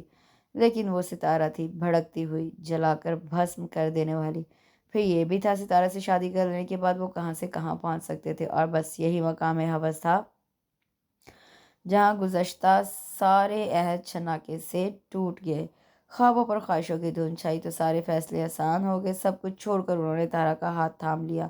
نئی زندگی، نیا ہم سفر، وہ پچھلے سارے زمانے بھلا کر صرف تارا کے ہو گئے۔ پلٹ کر کبھی پیچھے دیکھا ہی نہیں۔ مقابلے کا امتحان پاس کرنے کے بعد تارا کے ڈیڈی کے تعلقات کام آئے، اور یوں اونچا مقام حاصل کرنے کا خواب بھی تعبیر پا گیا۔ زندگی مکمل تھی۔ وہ تھے تارا، اور پھر منتوں مرادوں سے حاصل ہونے والا زخرف تھا جس میں ان دونوں کی جان تھی، اور یہ جان جیسے سولی پر لٹکی ہوئی تھی۔ زخرف کی دن بدن بگڑتی حالت انہیں مایوس کیے جا رہی تھی، اور وہ جہاں جہاں ممکن تھا بھاگے پھر رہے تھے۔ آپ کو پتہ ہے میں پچھلے 1 مہینے سے سویا نہیں ہوں، نہایت پریشانی کا عالم تھا۔ اچھا، اس نے ذرا کی ذرا سر اٹھا کر دیکھا، پھر مصروف ہو گئی۔ میری بھوک اڑ گئی ہے، ہر وقت کھویا کھویا سا رہنے لگا ہوں، سارا گھر پریشان ہے کہ آخر مرتضیٰ کو ہو کیا گیا ہے۔ آخر مجھے کیا ہو گیا ہے؟ اس نے معصومیت سے پوچھا۔ اس نے ہاتھ میں پکڑا پین ہولڈر میں رکھا اور دراز میں کچھ تلاش کرنے لگی۔ کچھ دیر بعد ایک وزٹنگ کارڈ نکال کر اس کی طرف بڑھایا۔ ڈاکٹر عابد بہت اچھے سائیکیٹرسٹ ہیں، ان سے ملیے، امید ہے آپ ٹھیک ہو جائیں گے۔ سنجیدہ ہوتے ہوتے بھی اس کے لبوں پہ مسکراہٹ آ گئی جسے اس نے منہ پھیر کر چھپایا۔ مرتضیٰ نے کارڈ جیب میں رکھ لیا بغیر دیکھے، پھر تھوڑا سا آگے جھک کر بولا، یہ جو مرض ہے اس کا علاج ڈاکٹر عابد تو کیا فرائیڈ بھی نہیں کر سکتا۔ ہاں بھائی، جس تن لاگے سو تن جانے، اور نہ جانے کوئی۔ اس نے ٹھنڈی آہ بھری۔ اب آپ تشریف لے جائیں، مجھے 2 بجے تک رپورٹ بنا کر دینی ہے۔ اس نے پھر سے سنجیدگی کا چولا پہن لیا۔ مجھ پر کوئی اثر نہ ہوا۔ ویسے ایک بات کہوں، کبھی کبھی ہنس لینا چاہیے، صحت کے لیے اچھا ہوتا ہے۔ اندازاً ایک بار کھل کر ہنسنے سے ایک سیر خون بڑھتا ہے۔ آپ نے کبھی غور کیا آپ کی رنگت کس قدر پیلی ہو رہی ہے اسی وجہ سے؟ مرزا پلیز، میں اس بات کو پسند نہیں کرتی کہ براہ راست میری ذات پر ڈسکشن کی جائے۔ وہ ایک دم سے روڈ ہو گئی۔ مجسا نے ایک گہری نظر اس پر ڈالی اور لب بھینچے باہر نکل گیا۔ وہ جتنا اس کی طرف بھاگ رہا تھا وہ اتنا ہی دور نظر آتی۔ لنچ کا ارادہ نہیں ہے کیا؟ کمپیوٹر سیکشن کی سیما نے اندر جھانکا۔ پیچھے سعدیہ بھی تھی۔ اس نے اس بات میں سر ہلاتے ہوئے چیزیں سمیٹی اور باہر آ گئی۔ تمہیں پتہ ہے اپنے سجاد ہمدانی اور فائزہ گیلانی کی شادی ہو رہی ہے؟ ہمراہ چلتے ہوئے اپنے تئیں سیما نے انکشاف کیا۔ ہاں، اس کہانی کا بالآخر یہی منطقی انجام ہونا تھا۔ وہ ذرا بھی حیران ہوئے بغیر بولی تھی۔ ویسے ہے یہ زمین آسمان کا میل، سعدیہ نے رائے دی۔ وہ ہنسی۔ کبھی زمین آسمان کا بھی میل ہوا ہے؟ زمین ہمیشہ زمین میں ہی رہتی ہے، اور جو کبھی آسمان سے ملنے کی کوشش کرے تو پھر وہ زمین بھی نہیں رہتی، خاک ہو جاتی ہے، مٹی، بالکل مٹی۔ اس کے اندر کی تلخی اود کر آئی تھی۔ سعدیہ اور سیما نے حیرانی سے اسے دیکھا۔ اس کے اپنے چہرے پر حیرانی تھی۔ سامنے مرتضیٰ چاولوں سے بھری پلیٹ رکھے بڑی دلجمی سے کھانے میں مشغول تھا، اور ابھی کچھ دیر پہلے کیسے کہہ رہا تھا میری بھوک اڑ گئی ہے۔ اس نے سر جھٹکا اور اگلی میز کی طرف بڑھ گئی۔ مرتضیٰ انہیں بیٹھتے دیکھ چکا تھا، اور سیما سعدیہ سے نظر بجا کر اس کی طرف ایک مسکراہٹ بھی اچھالی تھی جسے اس نے منہ موڑ کر نظر انداز کیا تھا۔ اپنے لیے سینڈوچز آرڈر کرنے کے بعد وہ اب دل جمی سے سیما اور سعدیہ کی باتیں سن رہی تھی اور سوچ رہی تھی کہ کمال ہے، ایک ہی جگہ پر کام کرتے ہوئے ان دونوں کی نالج اس سے کہیں زیادہ تھی۔ کس کا کس سے افیئر چل رہا ہے تو کس نے کس کی طبیعت صاف کی تھی اظہار محبت کرنے پر۔ کن کا افیئر اختتامی مراحل میں ہے، کون سڑیل مزاج ہے، کون دل پھینک، کون مغرور اور کون دل جلا، سب کے متعلق انہیں حرف بحرف ازبر تھا۔ ہیلو لیڈیز، مرتضیٰ چہرے پر ازلی مسکراہٹ سجائے کھڑا تھا۔ ہائے مرتضیٰ صاحب، آپ کیسے ہیں؟ سعدیہ چہکی تھی۔ مومل نے منہ نیچے کر کے مسکراہٹ چھپائی تھی۔ اشتیاق کا سمندر تو سیما کی آنکھوں میں بھی ٹھاٹے مار رہا تھا۔ ہائے ہم لڑکیاں، تلخ سی مسکراہٹ سے اس نے دیکھا مرتضیٰ اپنے 32 دانتوں کی نمائش بڑی فراخ دلی سے کر رہا تھا۔ غالباً آپ کو بھوک نہیں لگتی آج کل، اس نے طنزیہ کہا۔ بالکل، آخر آپ کو یقین کیوں نہیں آتا؟ اس نے فوراً مسکین سی صورت بنائی تھی۔ ہاں، وہ لطیفہ تو سنا ہوگا سعدیہ، تم نے ایک آدمی ڈاکٹر کے پاس جا کر کہنے لگا کہ ڈاکٹر صاحب میں جب کھانا کھا لیتا ہوں تو بھوک نہیں لگتی، اور مرتضیٰ کھلکھلا کر ہنسا تھا۔ اور یہ کہ جب میں آنکھیں بند کرتا ہوں تو مجھے کچھ نظر نہیں آتا ہے نا۔ باقی سب کی بات اس نے مکمل کی تھی۔ سعدیہ اور سیما ہنس دی۔ ایکچولی مس سیما، وہ سنجیدہ ہوتے ہوئے میری بالکل یہی کیفیت ہے آج کل، نہ بھوک لگتی ہے نہ نیند آتی ہے، ایک پل چین نہیں، چاند تاروں سے کروں باتاں تیری۔ تم جس رنگ کے کپڑے پہنو وہ موسم کا رنگ، قسم کے گیت خواب میں آتے ہیں۔ میری ذہنی حالت بہت خراب ہو چکی ہے، میں جاتا مشرق کو ہوں، پہنچ مغرب کو جاتا ہوں۔ کچھ کیجیے مس سیما، کچھ مشورہ دیجیے، میں کیا کروں؟ اس نے سر دونوں ہاتھوں میں تھام لیا۔ مومل کی قوت برداشت جواب دے چکی تھی۔ اس نے پرس سے پیسے نکال کر پلیٹ میں رکھے اور کینٹین سے باہر نکل آئی۔ سڑک کراس کرتے ہوئے اس کی نظر یوں ہی دائیں جانب پارک کی ہوئی گاڑی کی طرف اٹھ گئی۔ اوہ، اس کے منہ سے بے ساختہ نکلا تھا، اور ایک پراسرار سی مسکان نے دھیرے سے اس کے ہونٹوں کو چھو لیا۔ ابھی وہ گیم ختم کر کے بیٹھے تھے۔ ٹی شرٹ پسینے سے بھیگ چکی تھی۔ بڑے دنوں بعد جم خانہ کا چکر لگا تھا، ورنہ تو زخرف کی بیماری نے انہیں بے حد الجھا رکھا تھا۔ پیون پانی کا گلاس لے کر آیا تو ساتھ میں میسیج بھی دے گیا۔ سر آپ کا فون ہے۔ ان کا ہاتھ بے ساختہ جیب میں رکھے موبائل کی طرف گیا۔ بیٹری ڈسچارج ہو گئی تھی۔ وہ تولیے سے پسینہ خشک کرتے کاؤنٹر کی طرف آئے۔ فون ہولڈ رکھا تھا۔ دل عجب سے انداز میں گھبرا رہا تھا، ایسا کبھی نہ ہوا تھا۔ تارا انہیں جم خانہ فون کرے۔ ہیلو۔ بے شمار وسوسوں میں گھرے انہوں نے ہیلو کہا تھا۔ ہیلو کمشنر صاحب، کیسے ہیں آپ؟ کھلکھلاتی آواز آئی تھی۔ ان کا حلق تک کڑوا ہو گیا۔ جی فرمائیے۔ ان کے لہجے میں کھردرا پن اود آیا۔ آپ نے مجھے پہچانا نہیں؟ جی نہیں محترمہ، میں آپ کی آواز پہلی بار سن رہا ہوں۔ ارے جانے دیجیے صاحب، یہ تو آپ بڑے لوگوں کی ایک ادا ہوتی ہے۔ خیر، میں مومل دانیہ الہاشمی بول رہی ہوں، وہی خدائی فوج تھا۔ وہ پھر ہنسی تھی۔ کیا پھر کوئی کوتاہی ہو گئی ہم سے؟ ان کا انداز طنزیہ ہو گیا۔ ارے نہیں سر، آج تو آپ کو مبارکباد دینی تھی، آپ کے جنم دن کی۔ Happy birthday to you, وہ لے میں گنگنائی تھی۔ وہ ہکا بکا رسیور کو گھورتے رہ گئے۔ وہ ایک انجان لڑکی کیا ثابت کرنا چاہ رہی تھی؟ انہوں نے فوراً رسیور رکھ دیا۔ پیشانی پہ ابھر آنے والے ننھے پسینے کے قطروں کو ہاتھوں سے صاف کرتے وہ ڈریسنگ روم میں چلے آئے تھے، اور پھر ملک ناصر کے اصرار کے باوجود وہاں نہیں رکے تھے۔ عجیب پریشانی نے ان کے دل و دماغ کو گھیر لیا تھا۔ وہ لڑکی کون تھی؟ کیا چاہتی تھی؟ اور ان کی ذات کے متعلق اتنا کچھ کیسے جانتی تھی؟ ٹائی کی نوٹ ڈھیلی کرتے وہ بیڈ روم میں داخل ہوئے۔ تارا بیڈ پر نیم دراز تھی۔ انہوں نے ٹھٹک کر اسے دیکھا، بالکل عام دنوں جیسے حلیے میں تھی، جیسے آج کوئی خاص دن نہ ہو۔ زخرف کیسا ہے؟ وہ ایزی چیئر پر بیٹھتے ہوئے انہوں نے پوچھا۔ ہاں ٹھیک ہے، آپ چینج کر لیں، میں کھانا لگواتی ہوں۔ وہ اٹھ کر باہر چلی گئی۔ وہ بھی اٹھ کر چینج کرنے لگے۔ ڈائننگ روم کی طرف جاتے ہوئے پیسیج میں دھڑے فون کی بیل نے انہیں اپنی طرف متوجہ کیا تو انہوں نے عجلت میں فون ریسیو کیا تھا۔ ہیلو، پہنچ کے گھر؟ اس وقت شاید آپ جلدی میں تھے اس لیے بات نہیں کی۔ اچھا سنیں، ابھی آپ کو بوکے ملے گا اور ساتھ میں گفٹ، برتھ ڈے گفٹ ہے، یقیناً آپ کو پسند آئے گا۔ بائے، ایک ہی سانس میں بول کر اس نے فون بند کر دیا، اور پتہ نہیں انہیں اس بار غصہ نہیں آیا، نہ ہی جھنجھلائے۔ آرام سے ریسیور کریڈل پر رکھ کر وہ گہری سوچ میں گم ڈائننگ ہال میں جانے کی بجائے واپس بیڈ روم میں چلے آئے۔ تارا کو آج کا دن یاد نہیں، اور کیا بات ہے، کھانا نہیں کھائیں گے؟ تارا نے اندر جھانکا۔ ہاں ابھی بھوک نہیں ہے۔ انہوں نے بغور تارا کی طرف دیکھا، شاید وہ سرپرائز دینا چاہتی ہو، لیکن ادھر ایسا کوئی تاثر تھا ہی نہیں۔ تارا واپس لوٹ گئی۔ سالگرہ کی ان کی نظر میں پہلے بھی کوئی اہمیت نہ رہی تھی، نہ ہی انہوں نے کبھی سیلیبریٹ کیا تھا یہ دن، لیکن یوں ہوتا ہے نا کہ کبھی کبھی کوئی اجنبی آپ کو اہمیت دے، آپ کی کسی چھوٹی سی خوشی کا خیال رکھے، اسے سیلیبریٹ کرے، اور آپ کو وہ اجنبی خواہ عزیز ہو جائے۔ اور پتہ نہیں کیوں انہیں محسوس ہوا تھا کہ وہ اجنبی لڑکی یکایک بہت زیادہ اپنی سی ہو گئی ہے، اور مرد جب ایک بار خیانت کرنے کا سوچ لیتا ہے تو پھر بھول جاتا ہے کہ اس کے ساتھ اور بھی کتنے لوگ وابستہ ہیں، وہ کس کے آگے جواب دے۔ سو وہ بھی بھول گئے کہ وہ شادی شدہ ہیں، ایک بچے کے باپ ہیں، معاشرے میں ان کی ایک حیثیت ہے۔ اگر میڈیا کو اس بات کا پتہ چل جائے تو کس قدر تشہیر ہوگی۔ تارا کے ڈیڈی اس کا کیا حشر کریں گے؟ خود تارا اور پھر زخرف۔ اس وقت انہیں صرف مومل دانیال ہاشمی یاد آ رہی تھی۔ وہ اس سے ملنا چاہ رہے تھے، دیکھنا چاہ رہے تھے، اور اس خواہش کو دبائے انہوں نے ساری رات آنکھوں میں گزاری تھی۔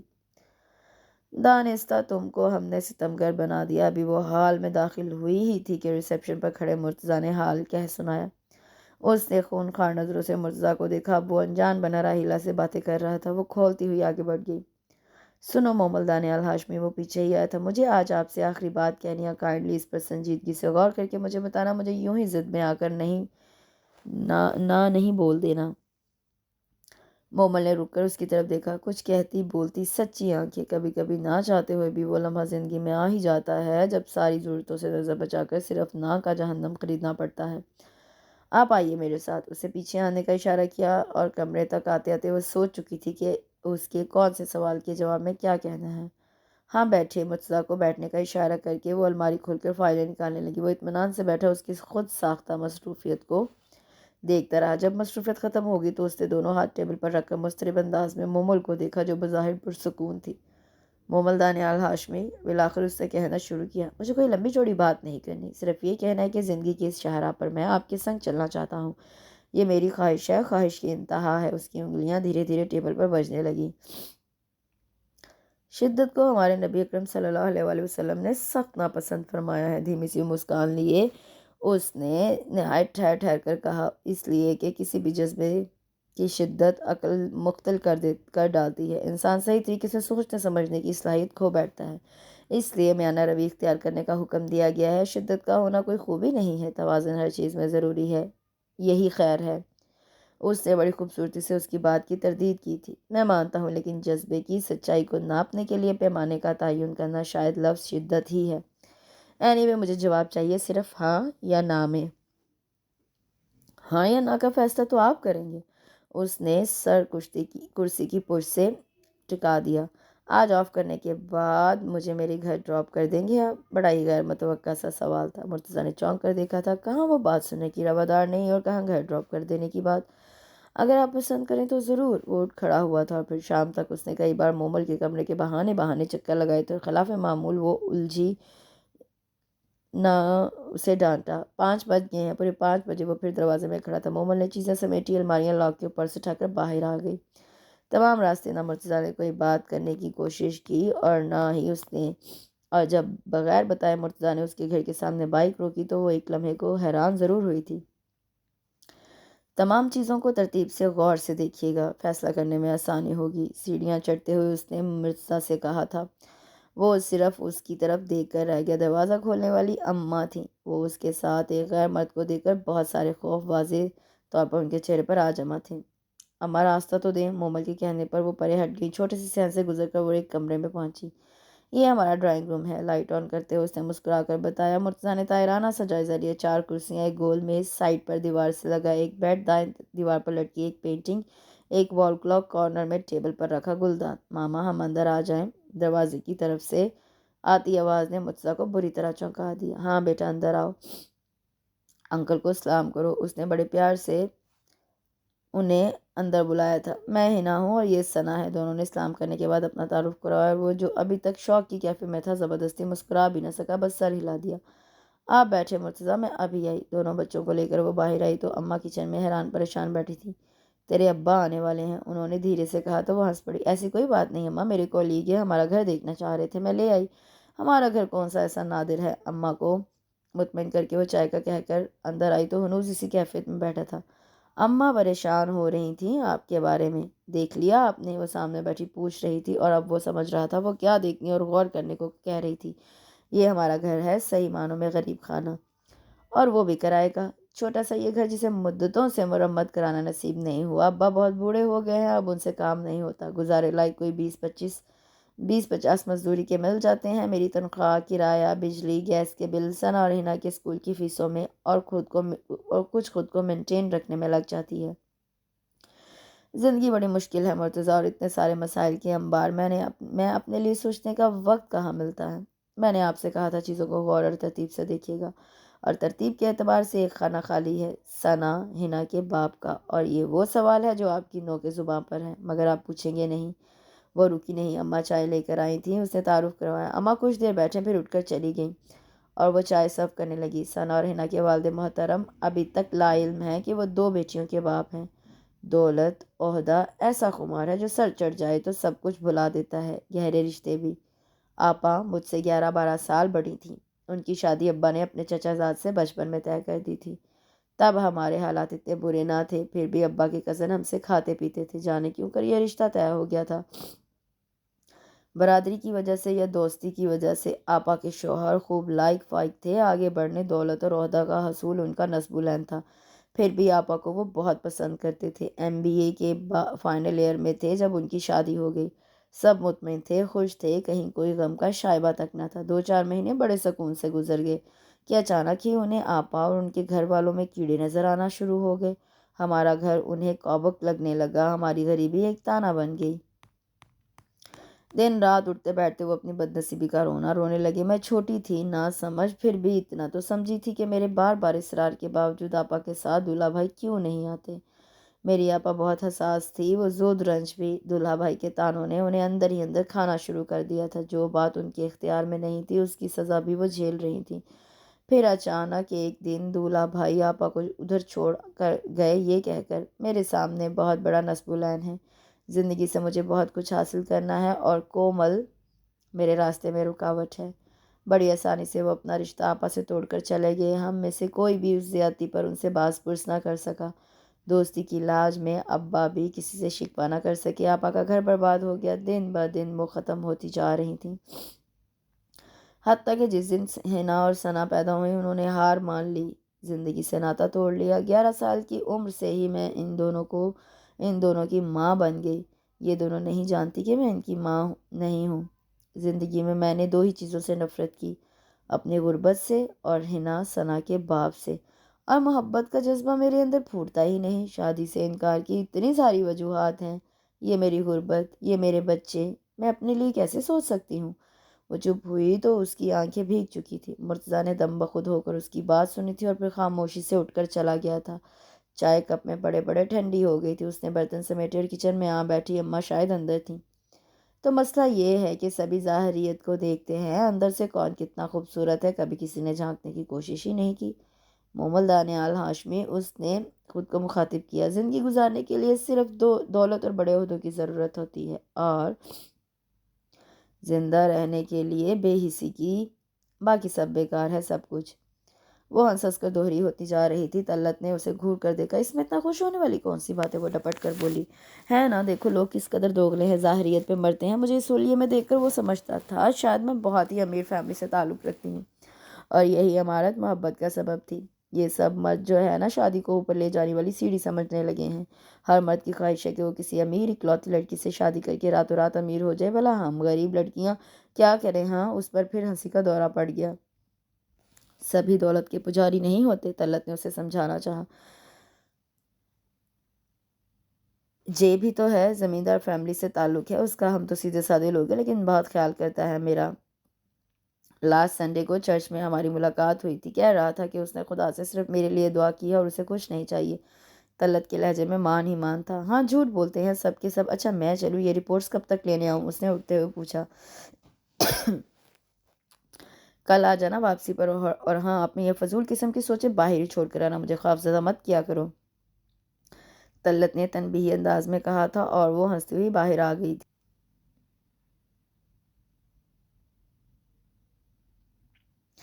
حسب عادت وہ تمام مریضوں سے سلام دعا کرتی اپنے دھیان میں سیڑھیاں اتر رہی تھی کہ اچانک ہی کسی سے زوردار طریقے سے ٹکرا گئی۔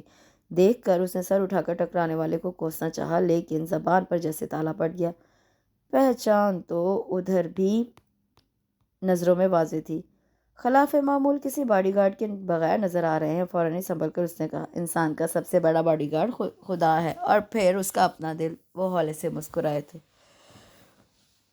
کمال ہے، اس نے کندھے اچکائے تھے، امیر لوگوں کے پاس بھی دل ہوتے ہیں۔ وہ ہنستی ہوئی سیڑھیاں اترنے لگی اور جمال شاہ کتنی دیر وہیں کھڑے رہے تھے۔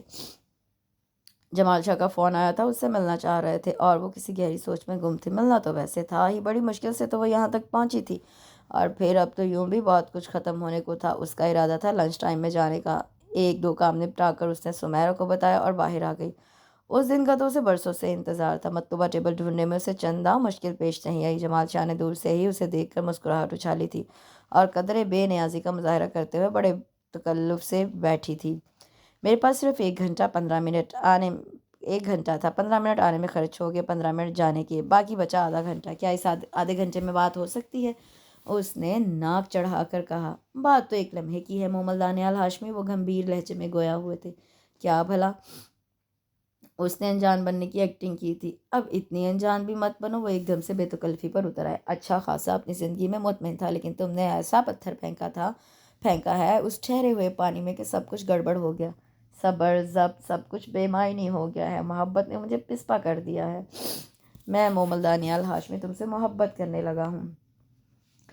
مومل کے اندر کہکوں کا طوفان ابل پڑا، مگر وہ ذرا لاپرواہی سے ناخنوں سے کھیلتی رہی۔ شادی کرو گی مجھ سے؟ ایک دم ہی انہوں نے کہہ ڈالا، اور مومل کو اس بات کی توقع ہرگز نہیں تھی۔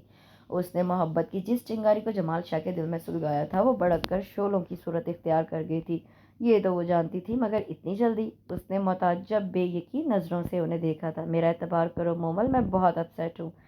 سمجھ نہیں آ رہا کروں تو کیا کروں۔ انہوں نے سر دونوں ہاتھوں میں تھام لیا تھا اور خاموشی سے ان کی کیفیت سے وہ حظ اٹھاتی رہی۔ زندگی رہی تو میں ایک کتاب لکھوں گی۔ چائے کا گھونٹ لے کر اس نے سب کی طرف دیکھا۔ ٹی ٹائم تھا اور اس وقت کمپیوٹر سیکشن کا سارا سٹاف ہال میں جمع ہوتا تھا۔ ہلکی پھلکی باتوں کے دوران چائے کا دور چلتا اور پھر سے کام۔ مومل کا تو خیر سے کام ہی فیلڈ کا تھا۔ مہینے کے 20 دن سے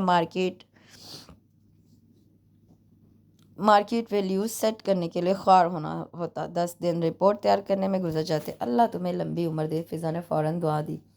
مگر یہ کتاب ہوگی کس موضوع پر؟ سمیرا نے بےتابی سے پوچھا۔ مومل کی نظریں بے اختیار کونے میں خاموش بیٹھے مرتضیٰ پر جا ٹکی۔ مرد کی نفسیات پر۔ وہ دھیرے سے مسکرائی۔ یہ بہت آؤٹ آف فیشن ٹاپک۔ کوئی گلیمرائز ٹاپک چوز کرو۔ فخر نے بھی رائے دینا ضروری سمجھا۔ مگر یہ ٹاپک ہے بڑا انٹرسٹنگ۔ اس نے مگ کے کنارے پر شہادت کی انگلی پھیرتے ہوئے پھر مرتضیٰ پر نظریں گاڑی تھی۔ آوازیں اس تک بخوبی پہنچ رہی تھیں اور چہرے کا تناؤ بتا رہا تھا کہ وہ اس وقت ضبط سے کام لے رہا ہے۔ ہاں یار، پتہ ہے ڈیزائننگ ڈپارٹمنٹ کی صوبے کی شادی ہوتے ہوتے رہ گئی۔ سیما نے نیوز باکس کھولا تھا۔ کیوں؟ ایک ساتھ کئی آوازیں ابری تھی اور ایسے موقع پر مومل ہمیشہ دامن بچا کر اٹھ جایا کرتی تھی۔ اسے اس بات سے سخت نفرت تھی کہ بیٹھ کر دوسروں کو ڈسکس کیا جائے ان کی غیر موجودگی میں۔ وہ اپنے کمرے کی طرف بڑھی تھی کہ مرتضیٰ کی آواز نے اس کے قدم روک لیے۔ کچھ لمحوں کے لیے میرے ساتھ چلیں گی؟ بہت سنجیدگی تھی اس کے چہرے پر، آنکھوں میں۔ کیوں؟ کہاں؟ حیرانی کے اثر سے باہر آتے ہوئے اس سے پوچھا تھا۔ اگر اعتبار ہے تو چلیے، صرف آدھے گھنٹے کے لیے۔ اس نے ایک لمحہ کو سوچا اور اس کے ہمراہ ہو لی۔ دیکھ لینے میں کیا حرج ہے، اس نے سوچا تھا۔ بائک اس نے ایک بہت بڑے گھر کے سامنے روکی تھی۔ وہ متذبذب سی کھڑی تھی۔ یہاں تک آ گئی ہیں تو اندر بھی چلیے۔ ایک تو اسے مرتضیٰ کے اس قدر سنجیدہ ہونے پر حیرت تھی، دوسرا اس طرح کا رویہ۔ وہ اس کے پیچھے خاموشی سے چل پڑی۔ یہ ہمارا لاؤنج ہے، اس نے ایک دروازہ کھولتے ہوئے سائڈ پر ہو کر اسے اندر جانے کا راستہ بتایا۔ مرتضیٰ، آخر آپ چاہتے کیا ہیں؟ اکیلی ہونے کا خوف ایک لمحہ قبل ہی اس کے دل میں سمایا تھا۔ مردوں کی نفسیات پر کتاب لکھنا چاہ رہی ہیں نا آپ؟ وہ عجیب سے انداز میں گویا ہوا تھا۔ غیر ارادی طور پر وہ پیچھے ہٹی تھی اور اپنی اس بہادری پر اس نے فوراً ہی نفرین بھیجی تھی۔ کیا ضرورت ہے ایک مرد پر اس قدر اعتبار کرنے کی؟ خود کو لتاڑتے ہوئے اس نے ہمت مجتمع کرتے ہوئے مرتضیٰ کو دیکھا۔ وہ اس کے چہرے پر پھیلے خوف کو پڑھ چکا تھا۔ عورت چاہے چاند تک کا سفر تنہا کر آئے، مرد کے بارے میں گر کر سوچتے ہوئے وہ ایک لمحہ لگائے گی۔ بہرحال میں ایک شریف آدمی ہوں، اگر آپ کو کوئی خوف ہے تو چلیے ہم لان میں بیٹھ جاتے ہیں۔ ہم جن سے پیار کرتے ہیں ان کی تذلیل نہیں کرتے، مائنڈ اٹ۔ اس نے مومل کے سر پر ہلکی سی چپت لگائی۔ مومل کا خوف اگرچہ دور نہیں ہوا مگر کم ضرور ہو گیا تھا۔ اور پھر لان کی سیڑھیوں میں بیٹھے مرتضیٰ نے اسے کتنی پرانی باتیں بتائی تھیں۔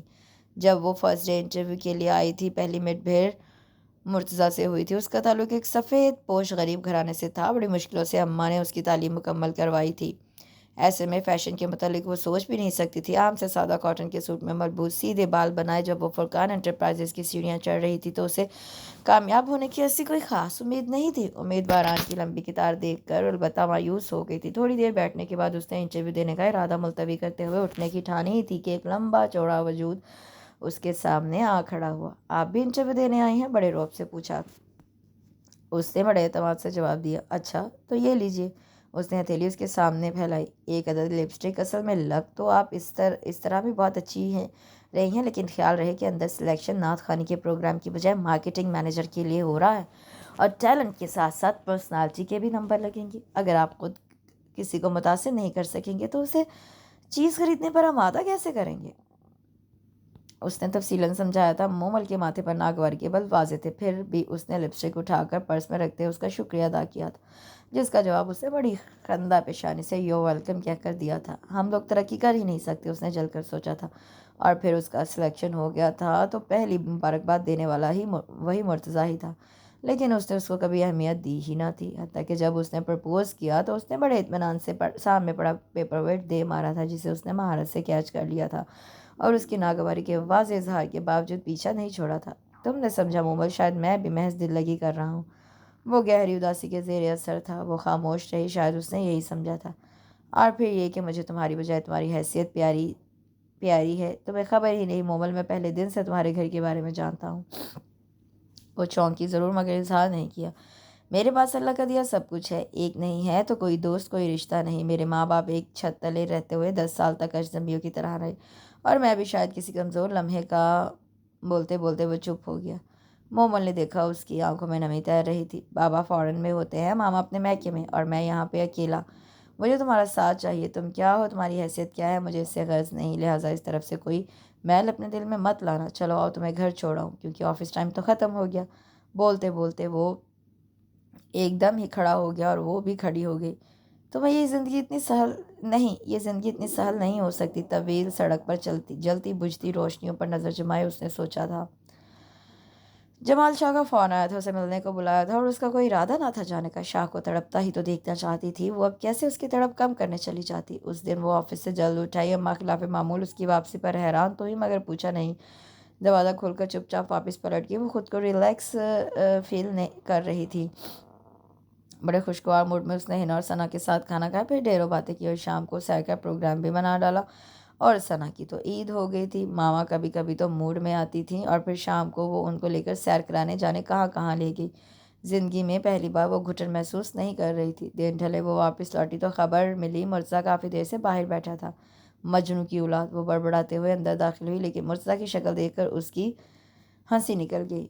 کیسے ہیں آپ؟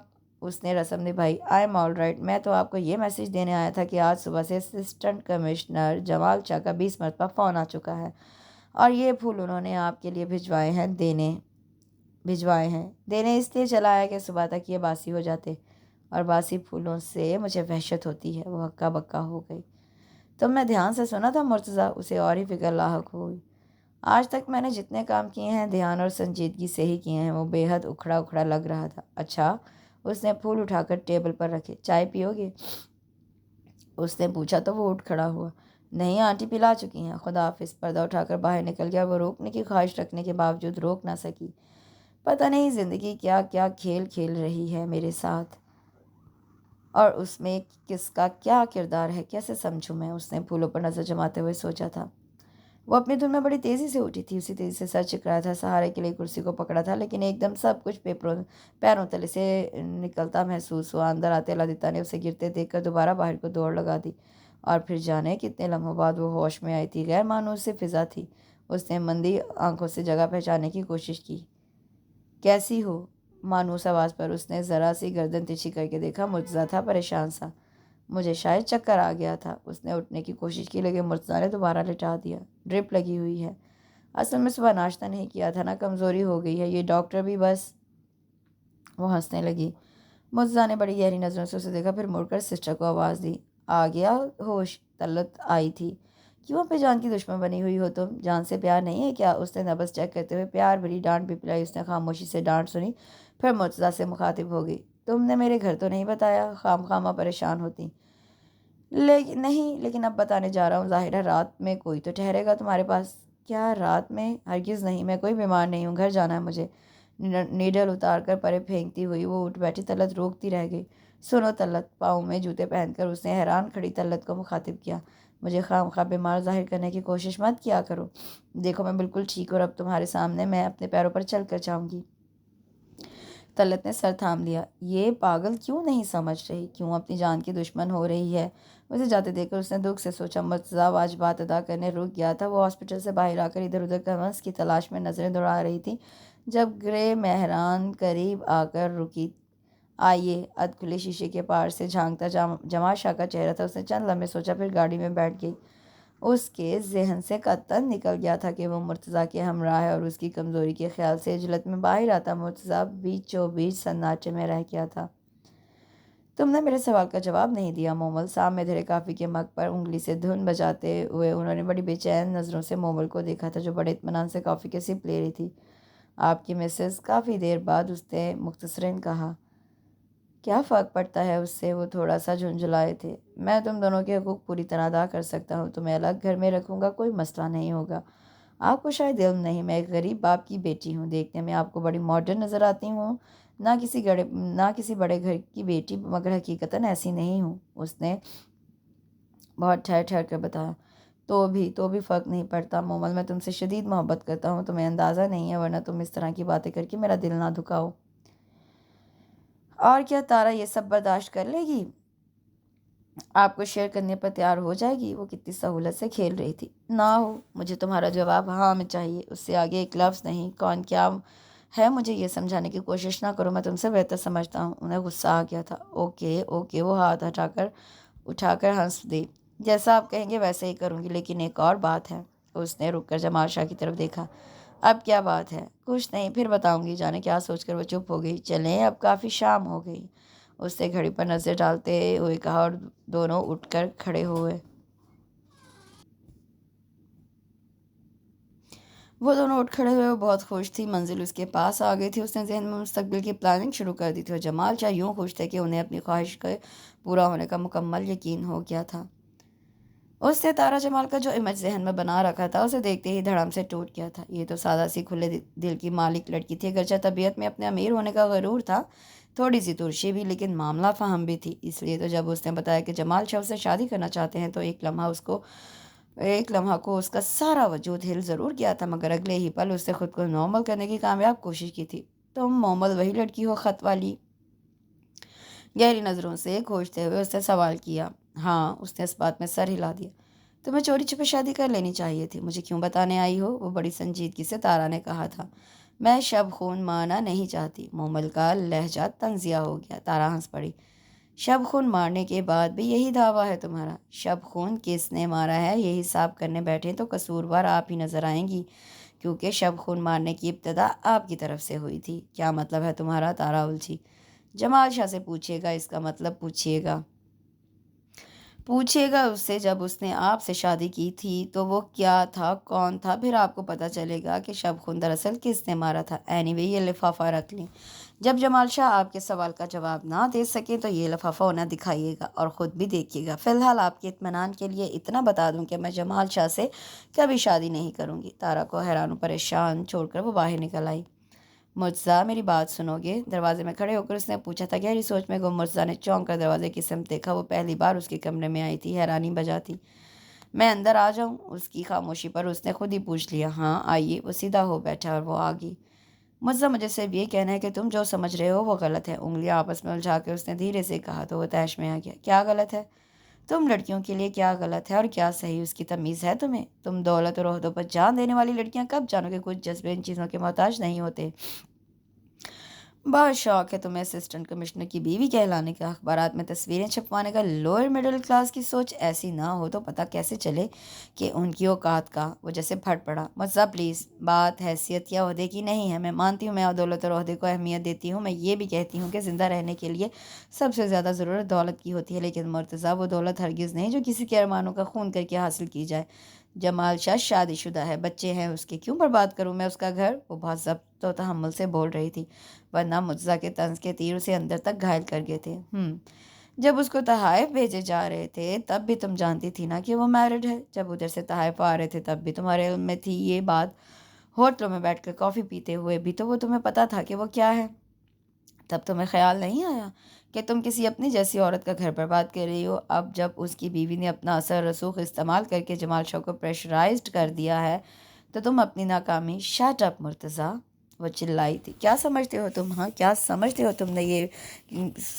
تم نے یہ بات کہی؟ اس کا سارا وجود لرزنے لگا تھا۔ سہارے کے لیے کرسی کی پشت کو مٹھیوں میں جکڑ لیا۔ تمہیں تو خبر ہی نہیں کہ جمال شاہ سے میرا رشتہ کیا ہے۔ اس کی آواز دھیمی پڑ گئی۔ اسے محسوس ہو رہا تھا کہ اس کی ٹانگوں میں جان نہیں رہی، لیکن اس نے خود کو گرنے نہیں دیا۔ گرفت اور سخت کرنے کی کوشش میں نے بتایا تھا تمہیں حنا اور ثنا کے متعلق، جمال شاہ ان دونوں بچیوں کا باپ ہے، وہی شخص ہے جس نے دولت اور عہدے کی خاطر سارے رشتے ناطے توڑ ڈالے، وہی شخص ہے یہ جس نے مجھے غربت سے نفرت اور دولت سے محبت کرنا سکھائی۔ میں نے اپنی آنکھوں سے اپنی بہن کی تذلیل ہوتے دیکھی اور میں اس شخص کا کچھ بگاڑ نہ سکی کہ میں اس وقت چھوٹی تھی، بہت چھوٹی، اور یہ سب میرے انتقام کا حصہ تھا۔ سوچی سمجھی اسکیم کے تحت میں نے جمال شاہ کو ٹریپ کیا، اور اب جب وہ اقرار کر چکا ہے تو میں اسے بتاؤں گی محبت اور ریوڑیوں میں فرق ہوتا ہے۔ محبت کرتے وقت جیبیں نہیں ٹٹولی جاتی، رشتے ناطے دولت کی بنیاد پر استوار نہیں ہوتے۔ زندہ رہنے کے لیے دولت سب کچھ ہو سکتی ہے مگر بہت کچھ محبت ہے، بہت کچھ۔ اس کی آواز مدھم ہو گئی، گرپ ڈھیلی پڑنے لگی تھی، اور اس سے قبل کہ وہ لہرا کر نیچے آتی مرتضیٰ نے آگے بڑھ کر اسے تھام لیا تھا۔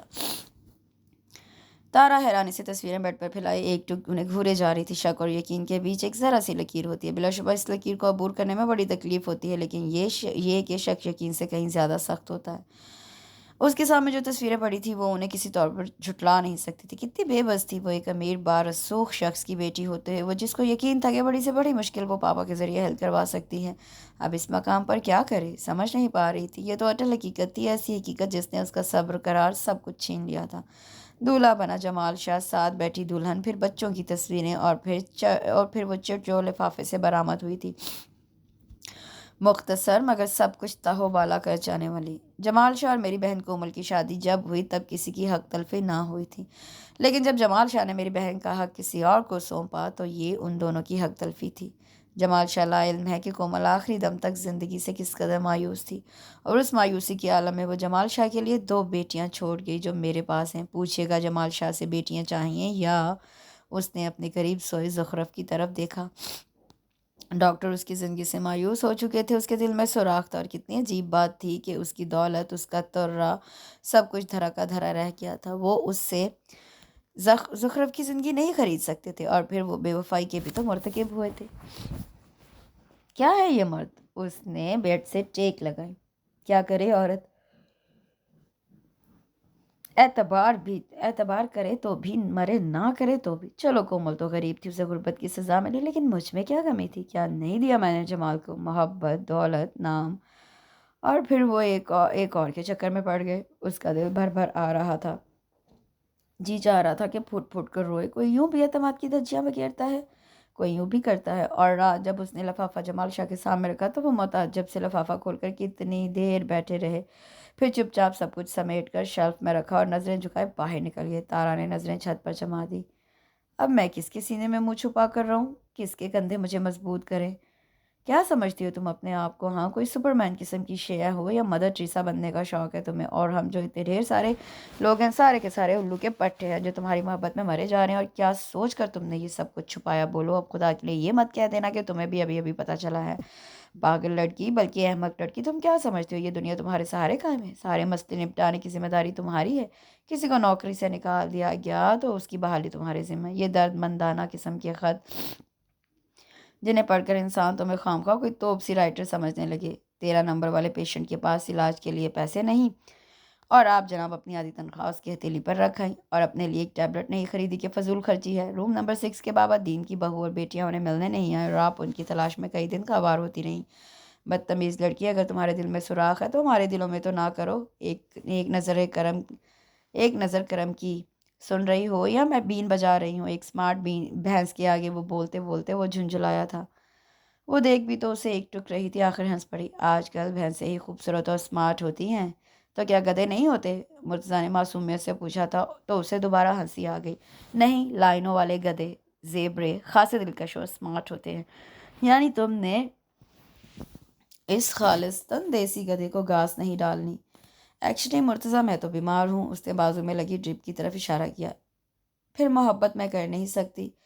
سوراخوں والے دل میں محبت جیسی ہیوی چیز سما نہیں سکتی، اس لیے تم پلیز کسی اور کی طرف رجوع کرو۔ ہاں، اس نے بات ختم کر کے پلکیں موند لی۔ میں نے تمہاری چھٹی کی درخواست بھجوا دی ہے۔ اس نے بات ہی بدل دی۔ اور بھئی، یہ تو اب ہی پتہ چلا کہ تم پورے آفس میں اس قدر ہر دل عزیز ہو۔ سب لوگ آئے تھے تمہاری عیادت کو۔ وہ سامنے رکھے پھولوں کے گلدستے نہیں دیکھے تم نے؟ مرتضیٰ کے کہنے پر اس نے آنکھیں کھول کر دیکھا۔ ڈھیروں ڈھیر پھول، سب کی محبتوں کا ثبوت۔ ابا جی کہاں ہیں؟ اس نے پوچھا۔ ہینا اور ثنا کو اسکول لینے گئے ہیں، اماں گھر گئی ہیں کھانا بنانے، اور مجھے یہاں تمہاری دیکھ بھال کے لیے چھوڑ گئی ہیں۔ اتنا اعتبار تو ہے نا مجھ پر؟ مرتضیٰ کی آنکھیں چمکی تھیں۔ گھر چلیں، آج میں یہاں لیٹے لیٹے تھک گئی ہوں، ایک دم بیکار سی لگنے لگی ہوں خود کو۔ ہاں، آج شام تک تم ڈسچارج ہو جاؤ گی، پھر گھر ہی جانا ہے۔ اس کا انداز معنی خیز تھا۔ وہ نظریں چرا گئی جبکہ وہ اسے گہری نظروں سے تکتا ہوا گنگنانے لگا تھا۔ اماں کے آنسو نہیں تھم رہے تھے۔ ابا چپ چاپ سر جھکائے بیٹھے تھے، کبھی کبھار ایک نظر لیٹی ہوئی مومل پر ڈال لیتے، پھر ان کی نظریں جمال شاہ کے چہرے کا طواف کرنے لگتی۔ ہینا ثنا سہمی سہمی سی مومل کے قریب بیٹھی تھیں۔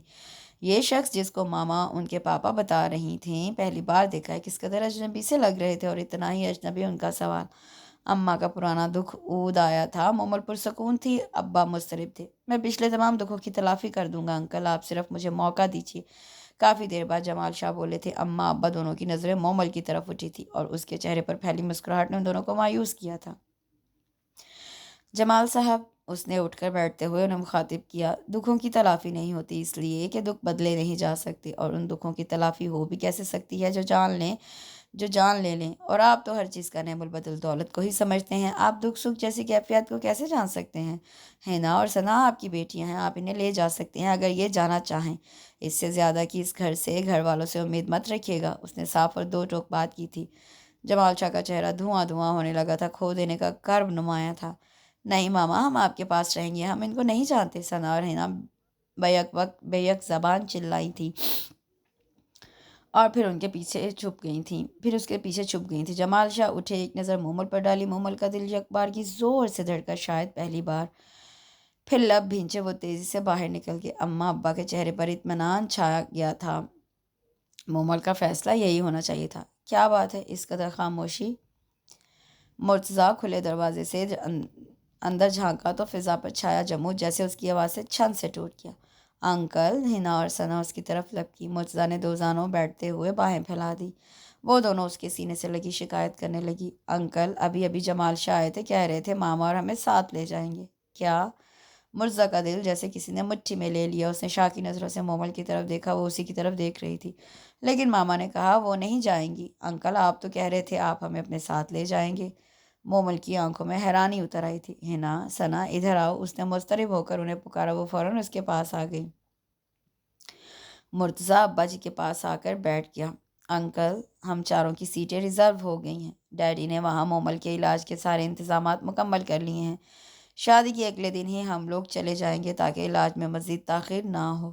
آپ کا کیا خیال ہے؟ وہ ان کی رائے پوچھ رہا تھا، گویا سارے معاملات پہلے سے طے تھے، اور پتہ نہیں کیوں مومل کو پہلی بار احساس ہوا کہ اس دوڑتی بھاگتی زندگی میں یک بہ یک ہی کوئی سایہ دار درخت آ گیا ہو۔ اس نے پل کے موند کر دیوار سے ٹیک لگا لی، اور اگر کسی کو اعتراض ہو تو وہ بتا دے۔ اب مرتضیٰ اس کے قریب کھڑا پوچھ رہا تھا۔ اس نے پلکیں نہیں کھولی، مدھر آواز اس کے اندر تک شانتی اتار رہی تھی، اور اس کے ہونٹوں پر پھیلی مسکراہٹ کہہ رہی تھی، نہیں، ہمیں کوئی اعتراض نہیں۔ اس کے ساتھ اس خوبصورت سی ہارٹ ٹچنگ سی اسٹوری کا اختتام ہوتا ہے۔ کمنٹ سیکشن میں ضرور بتائیے گا کہ آپ کو یہ ناول کیسا لگا۔ کل انشاءاللہ ایک نئے ناول کے ساتھ حاضر ہوں گی۔ اپنا بہت سا خیال رکھیں، دعا میں یاد رکھیں۔ اللہ حافظ۔